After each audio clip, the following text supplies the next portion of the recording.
Hello and welcome to Let's Play Skyrim Part 2. It's first time I've tried that in like 12 videos. I had a lot of issues getting the first part started, so it's nice to be able to move on to the next round of it. It's another part of recording Skyrim that's really nice is your game gets saved. Speaking of, let me do a proper save of this so I'm not just working on quick saves. Uh, your game gets saved where you want it to and stays that way. The first game I tried to play was Dark Souls. And like if I wanted to restart a part later on, I realized that I wouldn't be able to do that without it being like weird. Like I very clearly cut a bunch of stuff out, a lot of tries out. So I figured just like one solid playthrough here would be better, I guess. So right now I'm going into Dragon's Reach, and this is one thing that's really interesting that they changed with the alternate start mod. Or not the alternate start mod, Skyrim Unbound. The whole mod was designed to focus on your ability to roleplay these characters. So going into Dragon's Reach, normally in the game, would immediately trigger, can't remember her name, but her, the Dark Elf. To come up and ask you what you're doing here, and you're interrupting the Jarl's council. Um, if you go through alternate start, then it'll still kind of kick off the same situation. It'll just, you come in here, it'll do the same thing and kick off the main quest, even if you didn't start there. What they've done with Skyrim Unbound is this whole situation completely, they kind of changed up the AI, I guess, or made it have different AI until the dragons start spawning, until you realize you're Dragonborn. So what really starts the main quest in Skyrim Unbound is after hours and hours and hours of playing, dragons spawn, you kill your first dragon, you absorb your first dragon soul, and all of a sudden the main quest opens up and these people start doing their normal tasks. And a side effect of that is you can actually purchase the house before you become Thane of Whiterun, which is interesting. I really like that little change there. It always bothered me that you had to be a Thane of whatever province you're in order to purchase property there. It's like not everyone in this town is a Thane. But is he? Did I walk right past Farengar? Yep, he's right here. Come, it seems this damnable So, you wish to master the arcane arts? I really only want to get one spell tome here to kind of show off that this guy is learning magic. Like he's not just gonna like pick up 15 different spell tomes and take them all at once and be like, oh yeah, totally fine, I'm able to learn this. I'm wanting like a basic level spell that he can cast sometimes that kind of give the illusion that he's learning it as he goes. One would be nice is courage, because that kind of plays in with what I'm in my mind and building up this character to be, which is kind of a cowardly adventurer. He doesn't necessarily enjoy getting into combat, at least right now, um, but that doesn't mean he's incompetent when it comes to doing so. He's just very afraid of it. Um, I think a good spell to start off with here would be Calm. And I'm only going to purchase that one for now. That way, because he's like a bit of a thief, he can use Calm in various ways to prevent him from being incarcerated. Let me just quickly get a few of these items on my quick menu. Whoop. This is one thing that's always been a pain about Skyrim Special Edition is they still use that old not Sky UI version of the menus. And I've never really had too much of a problem with it. It's just, it's definitely an upgrade to have Sky UI.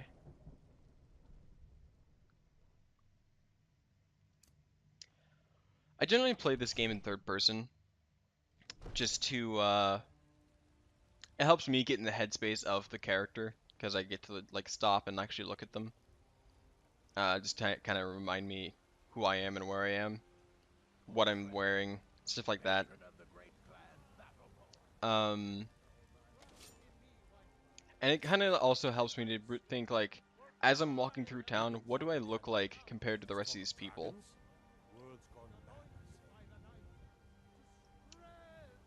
Um, that's one thing that they didn't change is the guards still mention dragons, and I think even sometimes will mention that you're dragonborn.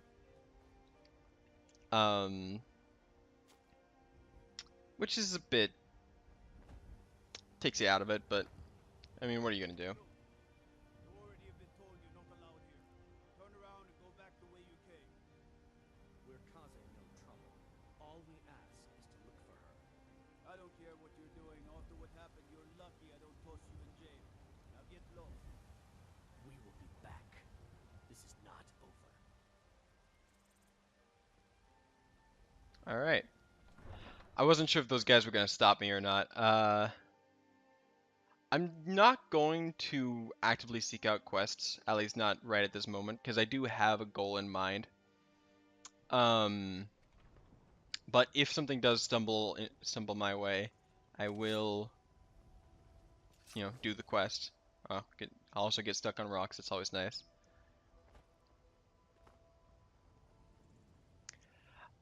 A lot of times I'll do little skips like that like I think about it afterwards, and it's like kind of takes me out of the moment. But then I think about, like, I used to try to like there was one time where I actually tried to play through the game walking these roads like at a normal human rate like this. That is the most boring experience I've ever had in a video game. And like I understand why people never want to walk from place to place in Skyrim, because honestly it can be very, very boring sometimes. Especially if you're a thief and you want to do it safely by like stealthing around. But like, I don't know, I feel like you miss so much of the game if you're just teleporting from place to place. Like, a lot of this game to me is like little encounters like this, where you're walking down the road, all of a sudden you see these people who I think are going to the wedding. No more stops. We need to find our way to solitude. They are also going the wrong way. Even going to a wedding at this far-flung end of the Empire anyway. I told you it's the wedding of Vittoria Vici, an extremely well-connected merchant with the East Empire Company. The Emperor's cousin, remember? Hopefully these gifts will put us in her good graces, secure that import deal, and lead the way to an audience with the Emperor. Hey, what's going on? Are they just... Somebody help! Are these guys screaming about stuff? What are you guys screaming about? Is it just this hunter over here? No, this isn't even a hunter, it's just a guard. What is everybody screaming about?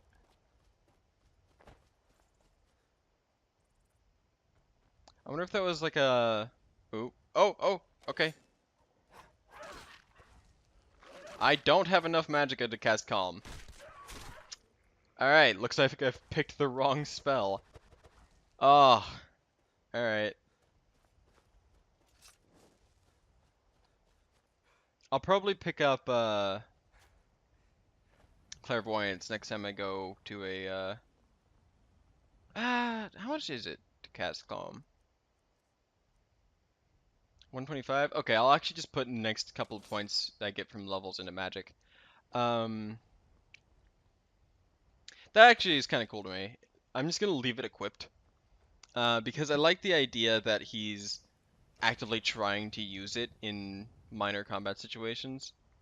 That way he's like actually attempting to learn the spell. Oop.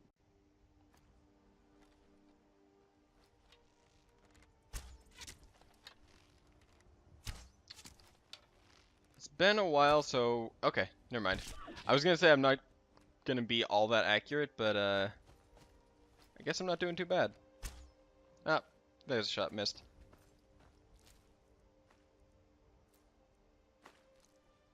The elk's horns can be pretty useful for a lot of situations as well.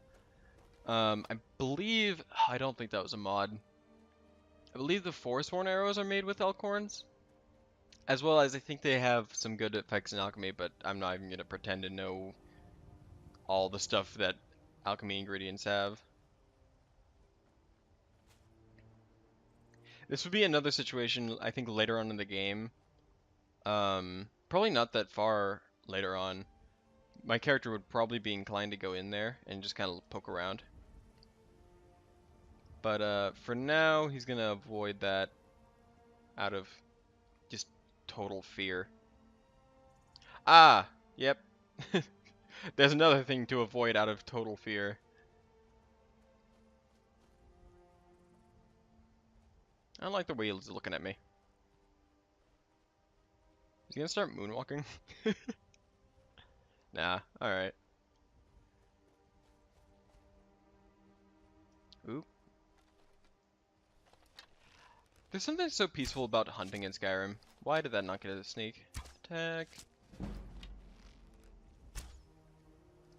Hmm.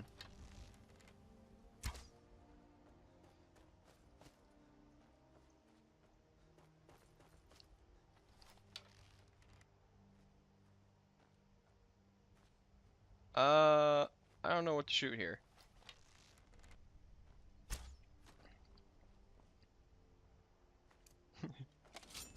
Calm him.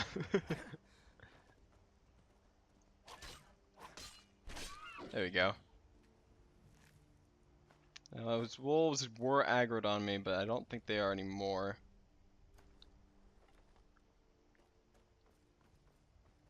I'm already down to 72 arrows. This is why I buy just as many arrows as physically possible. Oop. Why did that fire already?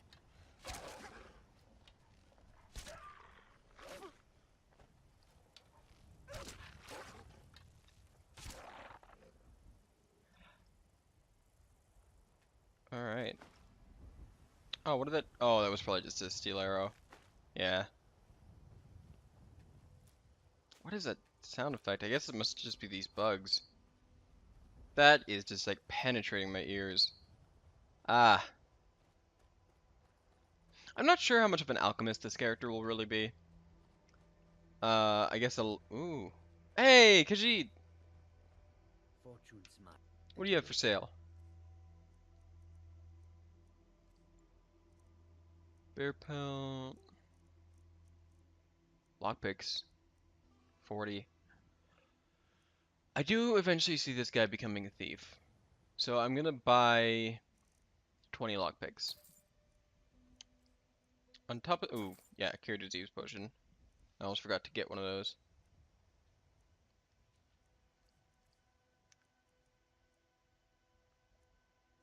Why is that so much cheaper than the other stuff that. Ugh. Okay. Probably won't get any of this stuff because it's really, really expensive. But, wooden sword. It's nice to look at.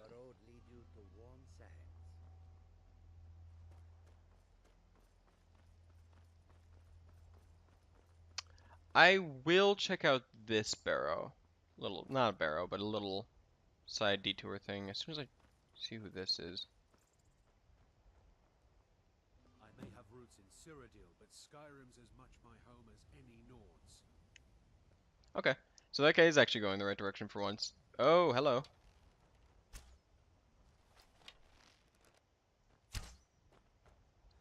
I might not be able to get this one.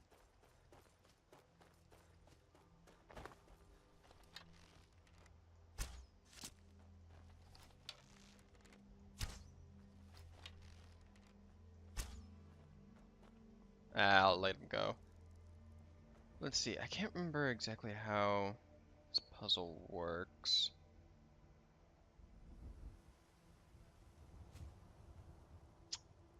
think, okay, yeah. And I think these have to face the middle. Bird, and this one's gonna be bird. This one.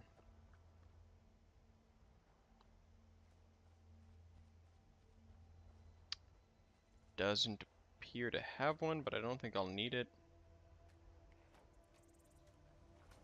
That wasn't it.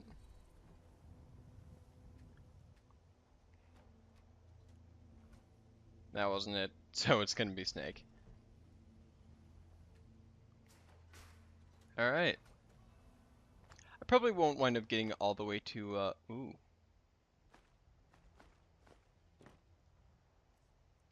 Looks like we got a little bit of a destruction point. Oh, is this gonna level us up? Nope. It's gonna get aggravatingly close though. Giant camp over there. Not at all interested in that little venture. Hey. Fox. Shit. Sneaky, sneaky, sneaky, sneaky. Going this way. I'll probably cut this video in rorikstead. Mostly because the last video took 3 hours to upload. And I'd rather not get too close to the 2 megabyte limit that YouTube has on it. So I'm gonna keep these videos probably around 20 minutes long, 15 minutes long if I can help it. But that's a big if, to be honest. This guy's not incredibly heroic, so Now come along quietly. he's not gonna pick a side there. Brother, I think he's telling the truth. I'm not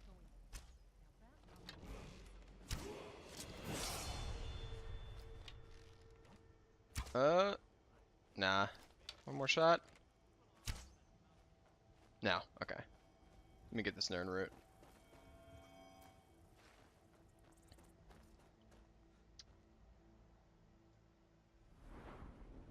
Alright. Magica. I think the first skill I'm gonna get is actually gonna be speechcraft. If nothing else other than just for my own personal roleplay purposes, it makes the most sense that he would be the most skilled in speech.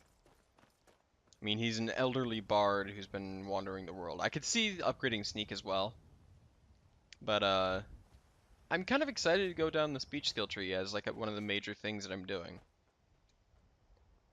Just to see how it goes. I'll probably try to incorporate it in roleplay senses as like using it as a diversion and like combat as the last resort. Speaking of, Drinker like you doing out here? Go home to your mother. this guy will probably run into him again soon or later. Well, I don't know. But he'll probably be one example of like someone will. We're gonna defend ourselves, but verbally, and we're gonna avoid actual combat in that situation.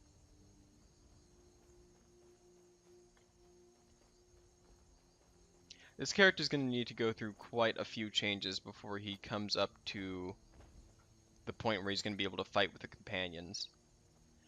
In my point of view, I see that as like once he's completed the main story, which is kind of thrust onto you, like you don't really have a choice unless you want the world to die. Hey, Mike! Mike does not remember his childhood. Perhaps he never had one. Interesting. Nords are so serious about beards. So many beards. Mike thinks they wish they had glorious manes like Khajiit. Mike is very practical. He has no need for mysticism. I love Mike. He's just a weird ass character. For some reason, Mike is a essential NPC, which means if you don't know, it means you can't kill him. I'm not sure why that's the case, but I'm kind of okay with it. Like if you're gonna make all the characters in the game, like not all the characters, but like a whole lot of the characters in the game essential, might as well make Maik one. I'd be sad if Maik never wandered into my path ever again.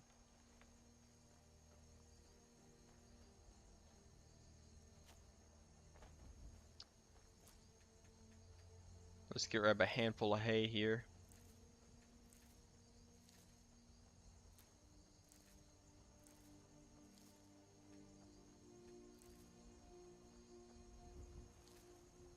I'll probably stay in the inn and then sell this hay and cabbage and potatoes when I wake up in the morning.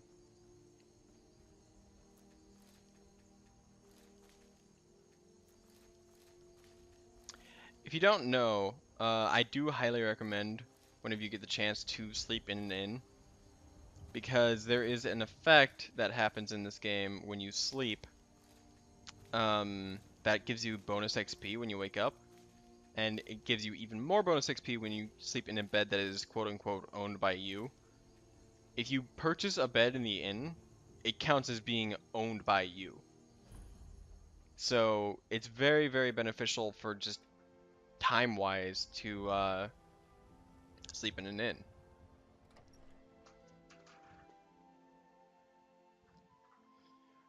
There's quite a few interesting people, if I remember correctly, in this inn. Well, one interesting person. Maybe we'll have an interaction with him, maybe not. My father, Ralki, manages the inn. He used to be a soldier, but he left that life behind. Alright. If you need a meal or room, I've got both. I only take real coin here. No handouts and no bartering. I'd like to run a room. It's yours for a day. I'll show you to your room. Right this way. Alright. This will be the end of the video. Let me know if there's any... Probably not a whole lot that happened in this episode, but next episode we should be getting to Solitude. So get hyped for that. Be sure to drop a like and a follow if you haven't already. Please drop a comment down below and tell me how I can improve. Other than that, just peace out and I'll see you next time.